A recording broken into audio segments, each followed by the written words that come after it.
Welcome back everyone, Python lecture number 22। और आज हमारा टॉपिक है कंडीशनल स्टेटमेंट। मेरा नाम है माजिद शहाब और क्विकली स्टार्ट करते हैं, देखते हैं कंडीशनल स्टेटमेंट क्या है हमारे पास पाइथन में। सो मैं यहाँ पे आपके सामने एक्सप्लेन करता हूँ। फॉर एग्जांपल मेरे पास एक स्टूडेंट है बीसीएस का। ठीक हो गया, ये मेरे पास एक स्टूडेंट है और मैंने क्या करना है, मैंने लैब्स रखी हुई हैं अपने पास। ये जो लैब है ये कंप्यूटर साइंस के स्टूडेंट्स के लिए है और ये जो लैब है ये जो है ये आईटी के स्टूडेंट्स के लिए। ठीक है, हमारे पास लैब्स हो गई। करना मैंने क्या है, ज़रा सा इसको हटा दूँ। ओके नाउ, पहली जो लैब है वो है बीसीएस के स्टूडेंट की। दूसरी जो लैब है मेरे पास वो है बीआईटी स्टूडेंट्स की। नाउ कंडीशनल स्टेटमेंट क्या होता है प्रोग्रामिंग में, या पहले हम प्रोग्रामिंग को छोड़ते हैं, साइड पे करते हैं, नॉर्मली देखते हैं। अब आप समझे कि आपके पास एक स्टूडेंट आया है और आप लोगों ने क्या करना है, उससे पूछना है कि आप कौन से स्टूडेंट हैं, आईटी के हैं या आप सीएस के हैं, आप कंप्यूटर साइंस के स्टूडेंट हैं या आप इंफॉर्मेशन टेक्नोलॉजी के हैं। लेट्स सपोज हम उससे क्वेश्चन करते हैं कि क्या आप are you student of CS, ये हमारा क्वेश्चन है। ठीक है, इस स्टूडेंट को हमने कहा है कि क्या आप सीएस के स्टूडेंट हैं। अब आप खुद देखें कि इसके मैक्सिमम आंसर क्या आ सकते हैं। वो स्टूडेंट हमें क्या कह सकता है। अगर मैं आपसे पूछता हूँ कि क्या आप कंप्यूटर साइंस के स्टूडेंट हैं, तो आप कह सकते हैं यस या आप कह सकते हैं नो। सिर्फ दो ही आपके पास आंसर्स आ सकते हैं। तो ये स्टूडेंट या तो हमें कह सकता है कि यस या हमें कह सकता है नो।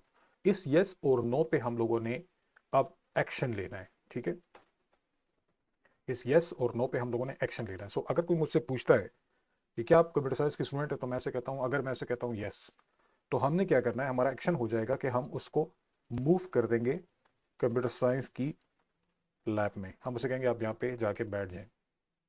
अगर वो यस करता है तो, अगर वो यस करता है, और अगर वो कहता है नो मैं कंप्यूटर साइंस का स्टूडेंट नहीं हूँ, तो हमारे पास एक और लैब है जिसमें हम उसको बिठा सकते हैं और वो है लेट्स सपोज आईटी की लैब।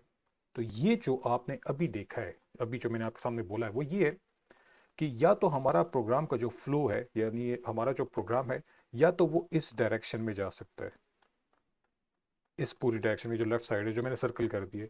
अगर स्टूडेंट कहता है कि yes I am student of computer science, तो हम लोग इस लेफ्ट साइड पे जा सकते हैं। और अगर वो कहता है नो, तो फिर हमारा प्रोग्राम का जो स्ट्रक्चर है यानी फ्लो है वो इस तरफ जाएगा, यानी आईटी की साइड पे। या तो हम लेफ्ट साइड पे जा रहे हैं या हम राइट साइड पे जा रहे हैं। ये जो चीज़ है ये कहलाती है कंडीशनल स्ट्रक्चर या कंडीशनल स्टेटमेंट या conditional flow and so on. यानी जिसमें आप लोग based on some condition either true और फॉल्स आप कोई एक्शन जो है वो परफॉर्म करते हैं। या तो आपने सीएस लैब में मूव करवाना है इसको, या आपने इसको आईटी लैब में मूव करवाना है। तो इसको देख लेते हैं पाइथन में कैसे होगा।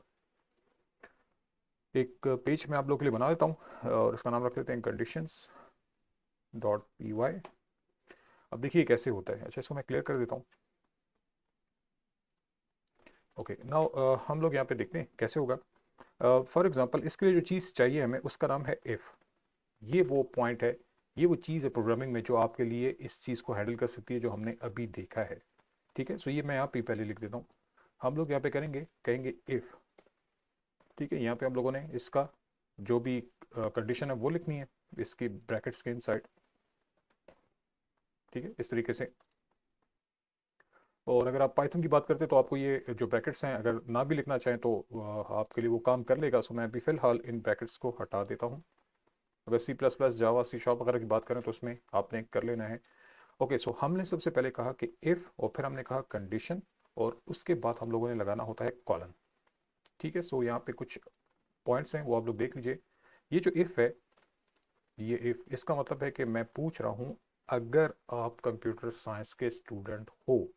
सो इफ़ अगर को कहते हैं। कंडीशन का मतलब ये है जो क्वेश्चन हमने करना है, क्या आप कंप्यूटर साइंस के स्टूडेंट हो।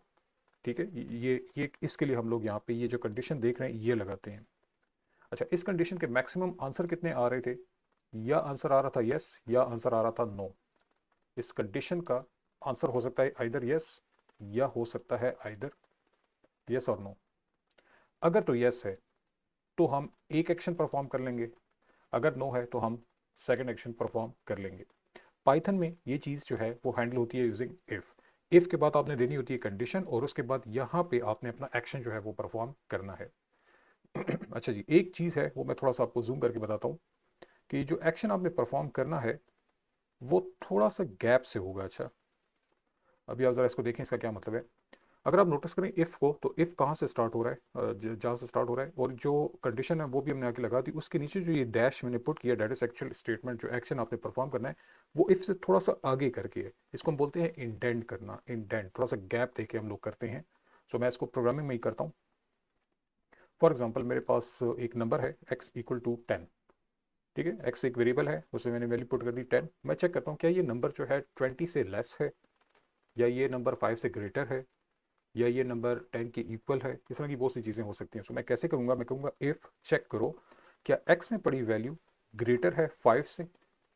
ठीक है, ये जो है, सो मैंने x में एक वैल्यू पुट की है 10, और उसमें मैं चेक कर रहा हूँ इफ़ अगर 10 x में पड़ी वैल्यू ग्रेटर है 5 से। x में कौन सी वैल्यू है, 10 है, यस।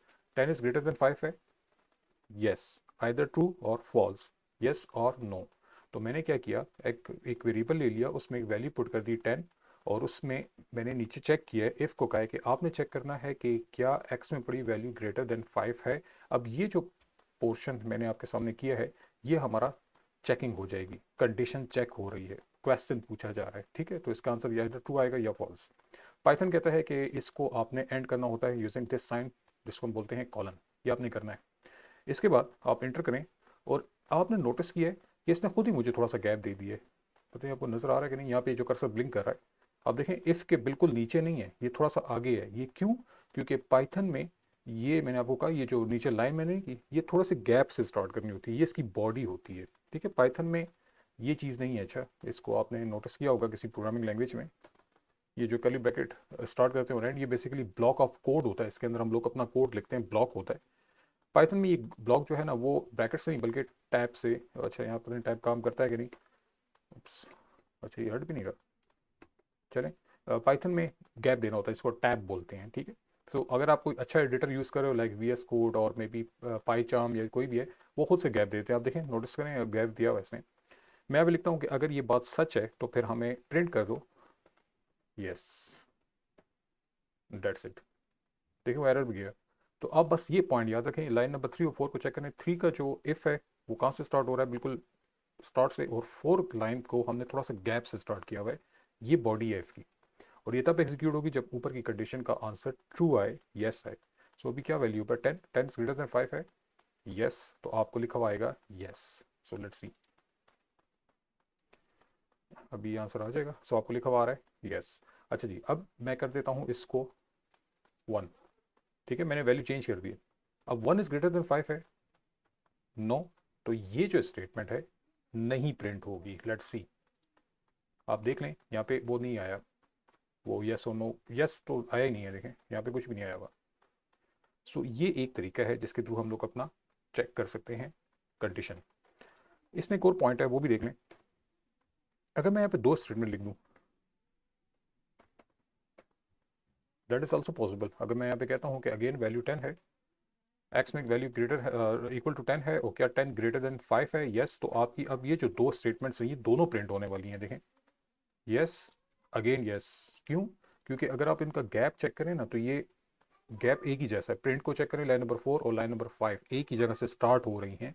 तो इसका मतलब है कि ये दोनों की दोनों एक ब्लॉक ऑफ कोड है, और ये दोनों स्टेटमेंट्स डिपेंड करती हैं हमारी कंडीशन के ट्रू होने पे। अगर कंडीशन ट्रू हो गई तो ये दोनों स्टेटमेंट एग्जीक्यूट हो जाएंगी, और अगर फॉल्स हो गई तो दोनों एग्जीक्यूट नहीं होंगी। अच्छा, अब इसमें एक और काम करते हैं, वो ये है, अब मैंने इंटर किया और मैं बैक स्पेस कर देता हूँ, और मैं यहाँ पे लिखता हूँ print this will print, this will be printed. I don't know क्या लिख दिया, बट लिख दिया मैंने। अच्छा जी, अब मैंने ये जो स्टेटमेंट लिखी है लाइन नंबर 6 पर, आप चेक करें, इसमें अगर आप नोटिस करें तो गैप मैंने नहीं दिया। ठीक है, इसका क्या मतलब है, इसका मतलब ये है कि ये जो लाइन नंबर 6 है ये आपके इफ के ऊपर डिपेंड ही नहीं कर रही। मतलब इसका इफ के साथ कोई काम ही नहीं है, ऊपर कंडीशन ट्रू हो या कंडीशन फॉल्स हो, इसने प्रिंट होना ही होना है। लेट्स सी, अगर आप चेक करें, इसने प्रिंट हुआ है। ठीक है, जो कंडीशन ट्रू हुई है तो यस, और अगेन यस, वो तो आया ही आया, लेकिन ये वाली प्रिंट हुई है। अगर मैं यहाँ पे इसको अगेन 1 कर दूं, तो आपको पता है कि 1 इज नॉट ग्रेटर देन 5।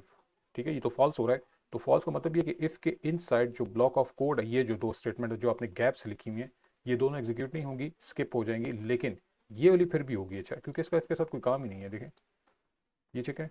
ये अभी स्टेटमेंट प्रिंट हुई है, बाकी दोनों नहीं हुई। सो ये गैप का ये मतलब होता है कि आपने जो ब्लॉक ऑफ कोड जो चीज़ें एग्जीक्यूट करवानी है बेस्ड ऑन कंडीशन ट्रू, तो आप थोड़ा से गैप से देंगे। आई होप ये स्टेटमेंट आपको समझ आ गई होगी। और अगर आप लोगों ने गैप को वापस कर दिया, बैक स्पेस से हटा दिया, ये जो लाइन नंबर 6 है, तो वो प्रिंट होनी ही होनी। तो ये एक सिंपल सी चीज़ थी। ठीक है, अब मैं क्या करता हूँ अब मैं एक और काम करता हूँ, और वो ये है, इसको हटा देते हैं। और अब मैं कहता हूँ कि ऊपर अगर एक वैल्यू है, लेट सपोज 100, तो मैं चेक करता हूँ इफ़ एक्स में पड़ी वैल्यू ग्रेटर है लेट सपोज 200 से, ठीक है, कॉलन इंटर प्रिंट। अगर ये बात ठीक है तो लिखा हुआ है यस, और आपको पता है कि 100 इज़ नॉट ग्रेटर देन 200, ठीक है, वो तो ग्रेटर है ही नहीं। तो वो ग्रेटर नहीं है, तो फिर हम लोग क्या करें? अभी देखें, मैं पहले इसको क्लियर कर दूं। ये जो स्टेटमेंट है ये आपको कुछ भी आंसर नहीं देने वाली। देखें यहाँ पे लिखा हुआ कुछ भी नहीं आ रहा। आई मीन अगर एक्स इक्वल टू 100 आप देख रहे हैं, ये तो कोड है ना, वो जो देख रहा है। लेकिन ये जो है लाइन नंबर 4 ये नहीं आ रही, क्योंकि वो ऊपर कंडीशन फॉल्स है। तो अब ये बुरा लगता है कि आपको कुछ आ ही नहीं रहा है। यहाँ पे देखें, यहाँ कुछ है ही नहीं आउटपुट में, तो हम कुछ शो करना चाहते हैं, तो उसके लिए एक और पार्ट है जिसको हम बोलते हैं एल्स। ठीक है, एल्स ये कब एग्जीक्यूट होता है? जब आपकी कंडीशन का आंसर जो है वो फॉल्स हो जाए, यानी नो आए, आपकी कंडीशन गलत है। मतलब आप कह रहे हैं कि 100 इज ग्रेटर देन 200, यस और नो? नो। तो उस केस में इसकी बॉडी जो है वो एग्जीक्यूट होगी। और आप नोटिस करें इसके साथ मैंने कॉलन भी लगाया हुआ है, ठीक है। और इसका ऑर्डर भी चेक कर लें, ये बिल्कुल स्टार्ट से, अच्छा गैप से नहीं है। सो मैं कहता हूँ इसका प्रिंट कर दो नो। आप कोई भी मैसेज दे सकते हैं। अब आपको नो लिखा हुआ आएगा, देखें अब आपको नो लिखा हुआ आ रहा है। ये है कंडीशंस आपकी। सो एल्स तब एग्जीक्यूट करना है आपने जब आपकी कंडीशन फॉल्स हो जाए। अगर मैं इसको कर देता हूँ फॉर एग्जांपल 300, तो अब आपको पता है 300 इज ग्रेटर देन 200 है, यस, ये एग्जीक्यूट होगा, एल्स का पोर्शन एग्जीक्यूट नहीं होगा। सो यस आ रहा है, यस, और नो का पोर्शन नहीं आ रहा। नेक्स्ट मैं आप लोगों के करने वाला हूँ कुछ और काम, और वो ये है कि मैं देखना चाहता हूँ कि नंबर जो है वो पॉजिटिव है या नंबर नेगेटिव है या नंबर ज़ीरो है। अगर आप चेक करें यहाँ पे पॉजिटिव, नेगेटिव और ज़ीरो, ये तीन चीज़ें हम लोगों ने अब चेक करनी है। क्या हमारा नंबर जो है वो जो भी यूज़र ने पुट किया है वो पॉजिटिव है या वो नेगेटिव है या वो ज़ीरो है? तीन चीज़ें हैं। तो तीन चीज़ों के लिए, यानी कि एक से ज़्यादा जो कंडीशंस आपके सामने आ जाती हैं, उसके लिए एक चीज़ यूज़ होती है जिसको हम बोलते हैं इफ़ एलिफ। ठीक है, ये बोलते हैं इसको। ठीक है, इफ़ एलिफ मतलब एक और कंडीशन भी आप लोग चेक कर रहे हो, फिर एक और कंडीशन आप चेक कर रहे हो, एंड सो ऑन। तो इस तरीके से ये स्ट्रक्चर जो है आपका बनता है, और लास्ट में आपके पास आएगा एल्स। ये मैं आपको प्रैक्टिकली करके बताता हूँ ये क्या है। मैं आपके सामने एक नंबर लिख लेता हूँ, let's suppose 10। That 10 is positive, yes. हम कंडीशन लगाते हैं इफ अगर एक्स में पड़ी वैल्यू ग्रेटर देन जीरो है, दैट इज अ कंडीशन। अगर ऐसा है तो आप लिख दो कि नंबर इज पॉजिटिव। अभी अब चेक कर लें, साथ साथ ही चेक करते हैं। गुड प्रोग्रामिंग टेक्निक है कि आप साथ साथ चेक किया करें। नंबर इज पॉजिटिव आ रहा है, गुड। हम कहते हैं एल इफ। ठीक है, ये जो है ये एक और कंडीशन के लिए हो सकता है आपके लिए। आप इसमें एक और कंडीशन लगा सकते हैं कि क्या नंबर जो है वो लेस देन जीरो है, यानी नेगेटिव है। तो आप कह सकते हैं प्रिंट नंबर इज नेगेटिव। ठीक है, अभी क्या एग्जीक्यूट होने वाला है? 10 जो है पॉजिटिव है, तो ये लिखा हुआ आएगा, लेट्स सी आ रहा है, गुड। अगर मैं यहाँ पे ऊपर कर देता हूँ -10, अब number is negative, number negative हो गया, तो ये चीज़ स्किप हो जाएगी क्योंकि ये तो आंसर फॉल्स आ रहा है, तो ये पूरे का पूरा हट जाएगा, ये एग्जीक्यूट नहीं होगा। यहाँ पे आ जाएगा एलिफ, क्या नंबर जो है वो नेगेटिव लेस देन जीरो है, यस। तो आप देखिए यहाँ पे लिखा हुआ आएगा नंबर इज नेगेटिव। ठीक है, आई होप समझ आ रही है। अगर कोई प्रॉब्लम हो तो मोस्ट वेलकम, आप मुझे कमेंट्स में बता दीजिएगा, कोई पॉइंट क्लियर ना हो तो। मैं बहुत सिंपल एग्जांपल्स के साथ बता रहा हूँ। और तीसरा जो है वो पर क्या केस था, जीरो का था। तो हम एक काम कर सकते हैं, हम डायरेक्ट कह देते हैं कि नंबर जो है वो क्या क्या ओपन हो जाता है पता नहीं, ओके, नंबर इज जीरो। अच्छा, ये केस कब एग्जीक्यूट होगा? ये केस तब एग्जीक्यूट होना चाहिए जब वो ऊपर के दोनों फॉल्स हो रहे हैं। तो मेरे पास एक पॉइंट है जिसको हम बोलते हैं एल्स। ये पॉइंट तब भी एग्जीक्यूट होता है जब सारी की सारी स्टेटमेंट्स जो है वो आपकी फॉल्स हो जाए। अच्छा वो मुझे एरर भी दे रहा है, अच्छा देख लें, क्योंकि मैंने उसका गैप सही नहीं दिया हुआ, इसको हमने अब सही हो गया। सो ये कोड है आपके पास। एल्स कब एग्जीक्यूट होगा, जब ऊपर के दोनों आपके पास फॉल्स हो जाए। सो अभी क्या सिचुएशन है, नेगेटिव है तो अभी तो लिखा हुआ आएगा नेगेटिव, अभी तो आ रहा है नेगेटिव, ये देखें। लेकिन अगर मैं ऊपर पॉजिटिव कर दूं तो लिखा हुआ आएगा कि नंबर इज पॉजिटिव, आप देख सकते हैं, यस। और अगर मैं यहाँ पे कर दूं 0 तो ये स्टेटमेंट फॉल्स हो जाएगी, ये स्टेटमेंट फॉल्स हो जाएगी, डायरेक्ट इस पे आ जाएगा number is 0। So if elif, elif use होता है more than one condition check करने के लिए। कैसे, आप देख लें, ये कंडीशन आपने चेक किए और आपने ये कंडीशन भी चेक किए, तो मल्टी कंडीशंस।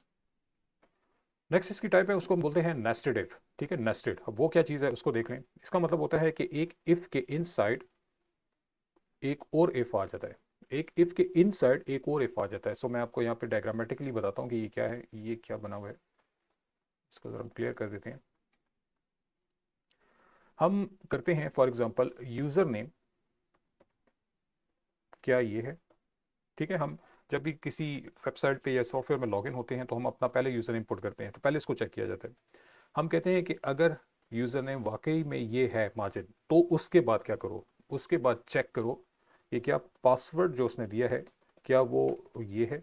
फॉर एग्जांपल, तो आपने एक चीज़ नोटिस की है कि पहले जो है, पहले नंबर पे आप लोग यूजर नेम चेक कर रहे हैं, जो कि आपको चेक भी करना चाहिए, और अगर वो ठीक हो उसके बाद आपने चेक करना होगा पासवर्ड। आप मुझे एक बात बताएं कि अगर यूजर नेम ही गलत है तो आपको पासवर्ड चेक करने की जरूरत है? नो। सो ये जो अभी आप देख रहे हैं कि अगर ये सही हो जाए तो उसके बाद इसको चेक करो। इसको हम लोग, इस सिचुएशंस को हम लोग हैंडल करते हैं using a thing called nested. Nested कहते हैं एक इफ के इनसाइड दूसरा इफ। तो एक इफ कहाँ पे लगा रहे हैं आप, इसके लिए लगा रहे हैं, और दूसरा इफ कहाँ लगा रहे हैं आप, पासवर्ड के लिए लगा रहे हैं। ठीक है, ये वाला इफ तब एग्जीक्यूट होगा जब ये वाला टिक होगा। ठीक है, सो आए चेक कर लेते हैं। सो इसको हटा देते हैं। मैं यहाँ पे ले लेता हूँ यूज़र नेम नाम का एक वेरिएबल, और उसमें अपनी जो नेम है वो पुट कर देता हूँ। एक ले लेता हूँ पासवर्ड और उसमें पुट कर देता हूँ अपना पासवर्ड। तो ये दो चीज़ें मेरे पास आ गई। अब मैं चेक करता हूँ इफ अगर यूज़र नेम में बड़ी वैल्यू इक्वल टू ये हो जाती है। अच्छा जी, अगर आपने नोटिस किया हो मैंने यहाँ पे डबल इक्वल पुट किया है, चेक करें, ये कंपैरिजन के लिए यूज होता है। अच्छा, सिंगल नहीं पुट करना, कंपैरिजन के लिए। इसका मतलब ये है कि यूजर नेम में पड़ी वैल्यू जो कि मैंने माजिद रखी है, क्या वो इस वाले माजिद की इक्वल है, आप चेक कर लें, दोनों इक्वल हैं। इक्वल यानी कंपेयर करने के लिए उसके लिए आप डबल इक्वल पुट करते हैं। अच्छा, सिंगल नहीं करना, सिंगल कुछ और चीज़ है, वो असाइनमेंट है। तो हमने किया, इसको चेक करो, इसको चेक किया जाएगा। अगर ये बात सही है, जो कि इस केस में सही आ रही, तो अब हम चेक करते हैं इफ। अब चेक करो कि क्या पासवर्ड में पड़ी वैल्यू इक्वल टू ये है। ये जो अभी आपके सामने मैंने लिख दिया 4 और 5 लाइन में, ये दो इफ आ गए हैं, इसको हम बोलते हैं नेस्टेड। आप देख लें वो इंडेंट भी हुआ है, 5 लाइन थोड़ा सा आगे गया हुआ है, इसको इंडेंट बोलते हैं। तो ये वाला इफ ऊपर वाले इफ के ऊपर डिपेंड कर रहा है, अगर वो ऊपर वाला ठीक होगा तब नीचे वाला एग्जीक्यूट होगा।